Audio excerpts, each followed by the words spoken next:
এবারই প্রথম মাতৃভাষায় বই পেয়েছে বিভিন্ন ক্ষুদ্র নৃগোষ্ঠী শিশুরা, আর ব্রেইল পদ্ধতির বই পেয়েছে দৃষ্টি প্রতিবন্ধীরা। বছরের প্রথম দিনে পাঠ্য বই হাতে পেয়ে সারা দেশে উচ্ছ্বসিত ছিল স্কুল শিক্ষার্থীরা। খুলনায় শুরুতেই দৃষ্টি প্রতিবন্ধী শিক্ষার্থীদের দেয়া হয় ব্রেইল পদ্ধতির বই।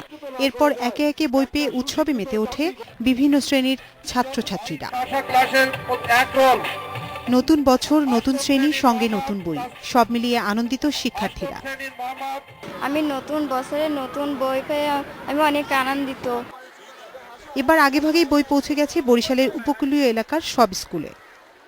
বইগুলো আসলে এখনো আসতেছে, এটা তো চলমান প্রক্রিয়া। আমি যতটুকু জানি 90 থেকে 95% বই ইতিমধ্যেই পৌঁছে গেছে।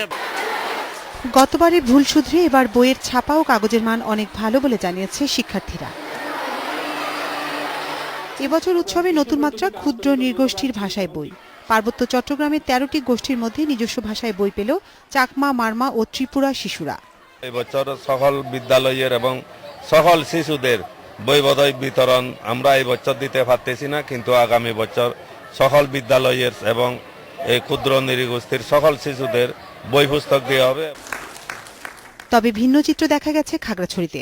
প্রাথমিকের বই দেয়া হলেও পায়নি প্রাক প্রাথমিক পর্যায়ের শিশুরা। অন্যদিকে মাতৃভাষায় বই না পেয়ে হতাশ ক্ষুদ্র নৃগোষ্ঠীর শিশু ও শিক্ষকেরা।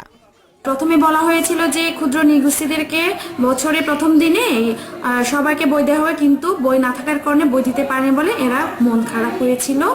নতুন বই পেয়ে খুশি সিলেট, কুমিল্লা, নোয়াখালী, লক্ষ্মীপুর, ঝিনাইদহ, বাগেরহাট, মাগুরা, দিনাজপুর সহ সারা দেশের শিক্ষার্থীরা। Atif Anjuman, independent news desk.